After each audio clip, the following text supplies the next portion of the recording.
হে everyone, day 32 water ডিনারেতে সবাইকে স্বাগত। আজ ছিল লাস্ট পরীক্ষা, তো সকালবেলা ছাতু খেয়ে বেরিয়ে গিয়েছিলাম কলেজের উদ্দেশ্যে। দেন আজকে টিফিনে ছিল কাবলি ছোলার তরকারি, চিকেন কিমা দিয়ে, দেন শসা আর একটা পাউরুটি। তো সবটা মিলিয়ে টিফিনটা এনজয় করলাম, সাথে একটু ইউটিউবও দেখছিলাম কলেজে বসে বসে। দেন এক্সাম দিয়ে আবার এক্সাম ছিল, বাড়ি ফিরে খেয়েছিলাম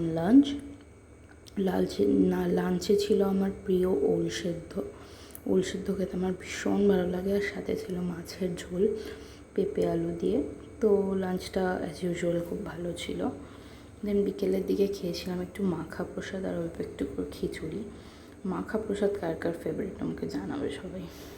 দেন রাত্রেবেলা ছিল 5 রকম ভাজা, আর সাথে আবারও মাখা প্রসাদ। তো মাখা প্রসাদ আমার এতটাই ফেভারিট, আমাকে যতবার দেওয়া হবে আমি ততবার খেতে রাজি আছি। So that's it for today.